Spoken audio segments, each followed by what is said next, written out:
नमस्कार बच्चों। आपके पाठ्यक्रम में वो रघुवंशम महाकाव्य दिया गया है, हम उसी को पढ़ना प्रारंभ करेंगे।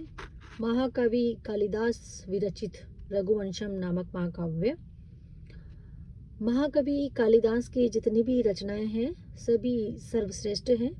उसी में से एक रचना उनकी रघुवंशम है, जो कि उनकी श्रेष्ठ रचना की श्रेणी के अंतर्गत आता है, रघुवंशम नामक महाकाव्य। और इसमें महाकवि जो कालिदास हैं उनकी संपूर्ण प्रतिभा का परिचय इसमें मिलता है, कला सौष्ठव का परिचय इसमें मिलता है। और महाकाव्य में जितने गुण होना चाहिए वो सभी गुण इस महाकाव्य में विद्यमान है। रघुवंशम महाकाव्य रघु के वंश से संबंधित है कि किस प्रकार से उनके वंश में एक के बाद एक राजा आए, किस प्रकार से युद्ध वगैरह जो भी सब कुछ हुआ रघु के वंश में, उसी के ऊपर पूरा 18 सर्ग का ये महाकाव्य जो है आपका लिखा गया है। हमारे जहाँ तक पाठ्यक्रम की हम बात करते हैं तो रघुवंशम नामक जो महाकाव्य है उसका द्वितीय सर्ग हमारे पाठ्यक्रम में विद्यमान है। द्वितीय सर्ग हमारे पाठ्यक्रम में विद्यमान है। द्वितीय सर्ग में क्या होता है कि जो राजा दिलीप हैं वो अपनी पत्नी सुदक्षिणा के साथ, उसकी सेवा पत्नी सुदक्षिणा के साथ नंदिनी गाय की, जो कि कामधेनु की पुत्री है, उस नंदिनी गाय की सेवा के लिए वशिष्ठ के आश्रम में आते हैं, क्योंकि उनको ऐसा कहा गया था कि तुम्हारा वंश जब ही बढ़ेगा, तुम्हें पुत्र रत्न की प्राप्ति तभी होगी जब तुम नंदिनी गाय की सेवा करो। तो द्वितीय सर्ग में उसी सेवा का और वही सब वर्णन है कि बाद में किस प्रकार से नंदिनी अपना असली रूप प्रकट करती है और उन्हें आशीर्वाद देती है। पूरा वर्णन इसी प्रकार से इसमें किया गया है। तो यहाँ जो श्लोक है उसमें प्रारंभ बताया गया है कि किस प्रकार राजा दिलीप जो है और उनकी पत्नी सुदक्षिणा जो है वो ऋषि की गाय की सेवा में लग गए। अथ प्रजानाम अधिप प्रभाते जाया प्रतिग्राहित गंध माल्यायाम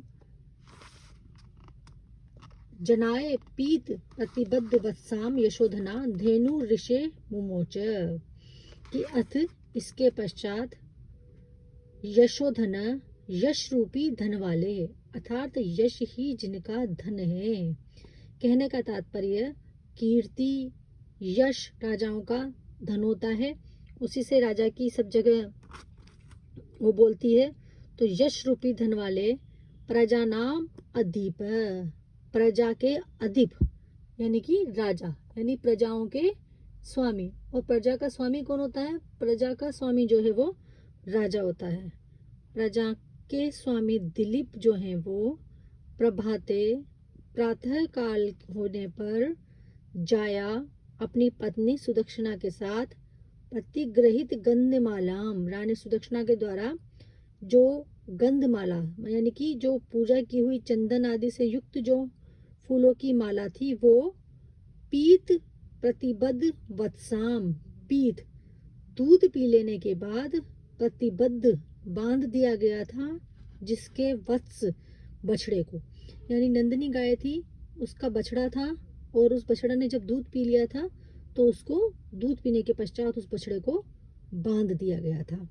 क्योंकि ऐसा ही किया जाता है, गाय होती है उसके बछड़े को पर्याप्त मात्रा में दूध दे दिया जाता है, फिर बछड़े को बांध दिया जाता है।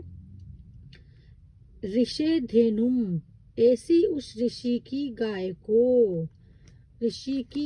को जो है वनाए, वन के लिए मुमोच छोड़ दिया या वन में चरने के लिए लेकर के चले गए। अर्थात कहने का तात्पर्य यह है कि राजा दिलीप जो हैं वो नंदिनी गाय को वन में चरने के लिए लेकर के चले गए। और राजा दिलीप की यहाँ दो विशेषण बताए हैं, यश रूपी धन वाले और प्रजाओं के अधिप, प्रजाओं के स्वामी। और उनकी जो पत्नी थी वो उस गाय की सेवा के लिए गंध फूल माला वगैरह लाई थी और उन्होंने उस बछड़ा ने दूध पी लिया था और उसके बछड़े को बांध दिया गया था। ऐसे जो राजा थे वो ऋषि की गाय को मुमोच छोड़ दिया उन्होंने। छोड़ दिया से मतलब है कि उस ऋषि की गाय को वो वन में चरने के लिए लेकर के चले गए।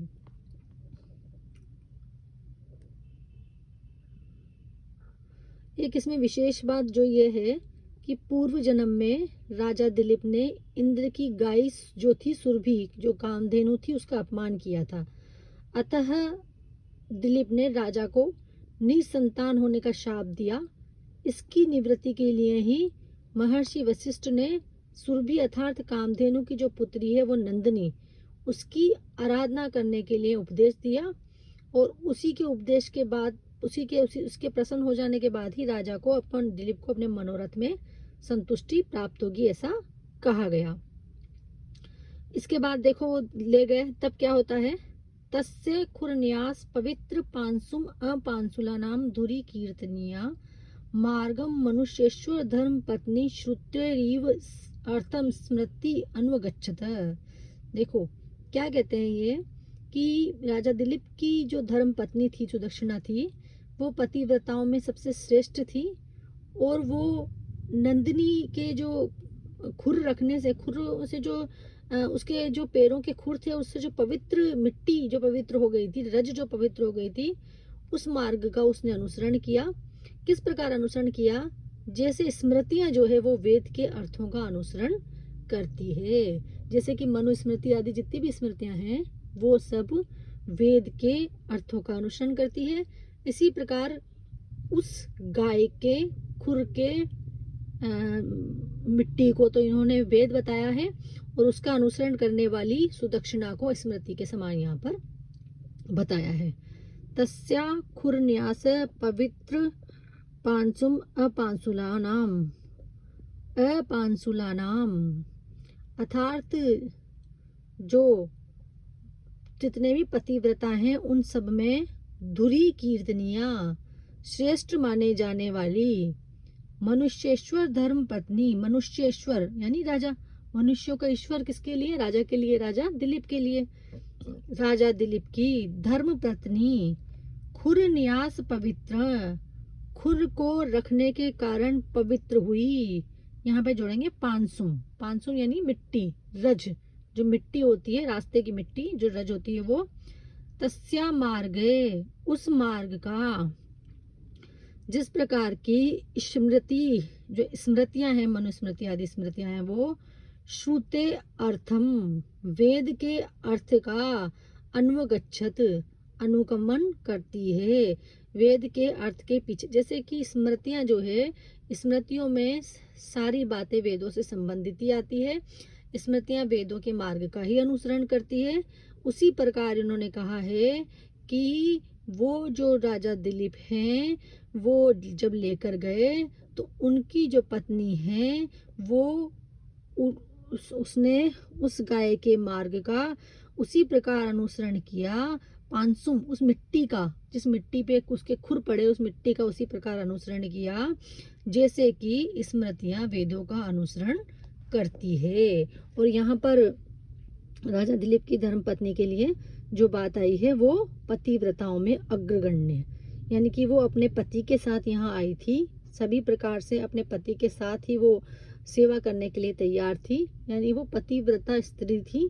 और पतिव्रता स्त्रियों में भी सबसे ज्यादा अग्रगण्य थी, सर्वश्रेष्ठ थी, सर्वमान्य थी। तो ऐसी वो राजा दिलीप की पत्नी। निवृत्ते राजा दयिताम दयालुस्ताम सौरभेयी सुरभि यशोभी पयोधरीभूत चतु समुद्राम जिगोप गोरूप धराम एवं उर्मिम। अब यहाँ पे राजा क्या कहते हैं, सॉरी यहाँ पर कवि क्या कहते हैं कि जो राजा दिलीप है वो जिस प्रकार की, ऐसा माना जाता था उस समय कि पृथ्वी पर 4 समुद्र हैं, तो उस नंदिनी गाय के जो 4 जो स्तन हैं वो 4 समुद्रों के समान हैं। तो जैसे राजा दिलीप का साम्राज्य पूरे 4 समुद्रों तक फैला हुआ था, उसी प्रकार वो उस 4 समुद्रों के स्तन जिसका समुद्र के समान है, ऐसी उस नंदिनी गाय की वो सेवा करने लगे। उसकी सेवा में वो तत्पर हो गए कि दयालु, दया से युक्त, यशोभी, यश से युक्त, सुरभि जो कामधेनु जो थी, राजा ताम दयिताम निवृत्ते, राजा ने अपनी दयिताम, दयिताम से मतलब है पत्नी, और उनकी पत्नी कौन, सुदक्षिणा, तो अपनी दयिताम पत्नी को निवृत्ते क्या कर दिया, वापस लौटा करके, सौर भीम पयोधरीभूत, सौर भीम है यहाँ कामधेनु, सुरभि की पुत्री होने के कारण, कामधेनु की पुत्री होने के कारण कौन है वो, नंदिनी, तो सौर भीम कामधेनु की पुत्री नंदिनी को, पयोधरीभूत चतुर समुद्राम, जिसके की स्तन 4 समुद्रों के समान हैं, ऐसी उस गाय को, गो रूप धराम उर्विम इव, गाय का रूप धारण करके मानो वो पृथ्वी ही हो गई है, इस प्रकार से उसकी जुगोप क्या की, उसकी सेवा की, उसकी सेवा करना प्रारंभ कर दिया, उसको वो चराने ले गए, अर्थात उन्होंने अपनी पत्नी को लौटा दिया, और जैसे कि वो 4 स्तन जो हैं गाय के, वो मान लो 4 समुद्र हैं, उसको धारण करने वाली पृथ्वी के समान उस गाय को यहाँ पर उपमा दी गई है, और ऐसी उस गाय को वो चराने के लिए वन में ले गए। तो इस प्रकार यहाँ पर बच्चों बताया गया है कि किस प्रकार से राजा दिलीप उस गाय की सेवा में लग गए।